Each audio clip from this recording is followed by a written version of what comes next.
comes from Mags. Thank you, Mags. Father Simon and the Confessional Collective. I think this confession might make you smile. Going back a few years, in early spring, my niece, Nancy, was opening a shop.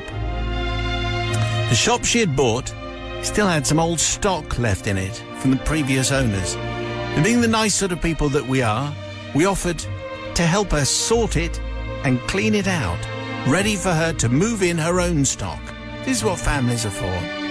We spent the morning cleaning and dusting and hoovering, and finally, during a tea break, we decided to open the boxes that were left over.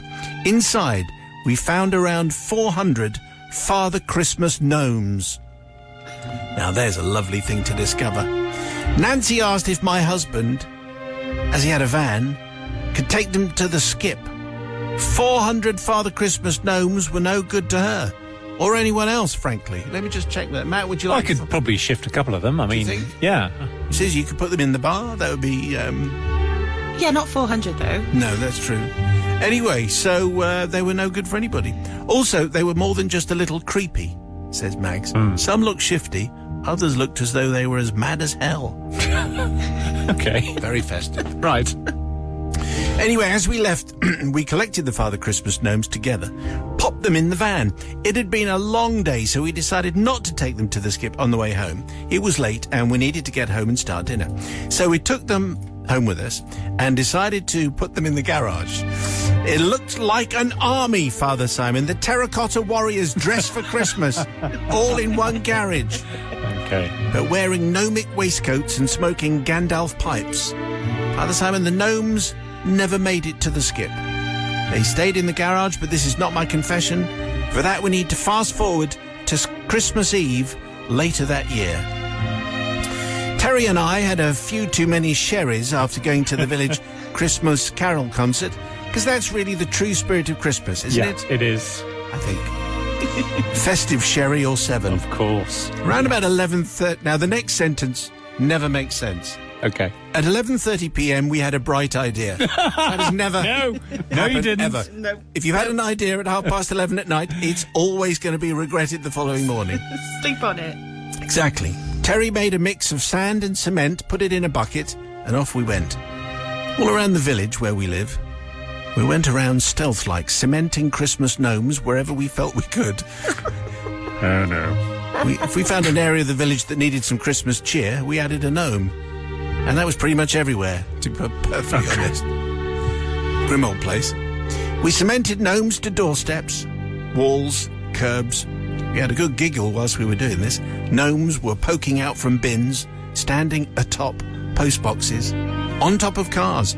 Gnomes were lurking in bushes. You get the idea.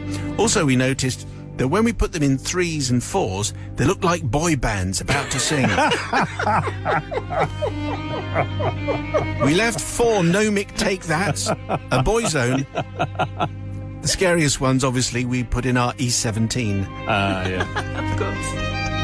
Stay another day. Yeah. What fun we had! We felt like Santa himself. After we had deposited the 400th Father Christmas gnome in his new home, we headed back, exhausted and happy, and fell straight asleep.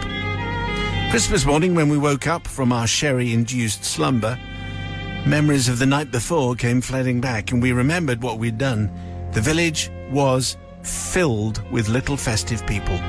Lucky for us, everyone seemed to find it a good laugh. One of the gnomes had been kidnapped and a ransom note was left on the lamppost. Another sign went up, "Don't feed the gnomes." 2 of the gnomes went missing, left farewell notes saying they'd gone in search of other smaller gnomes. 2 of them had eloped and said they were planning to get married and have little people. This appeared to be anatomically impossible. We checked. But they were gnomes, so I wasn't going to argue. There was a good feeling, a good festive feeling around the village. But, and I don't know if, because we can't remember, probably because of the sherry, we don't know if we ever confessed. It's still a village mystery. We've moved away now to higher and better things, but we do have some contacts back in the village. So if you could just let the villagers know that it was Terry and I who brought the little people to our village. Have a good Christmas. Stay safe. You'll notice that I've removed the name of the village. Yes. In case, in fact, the opposite is the case.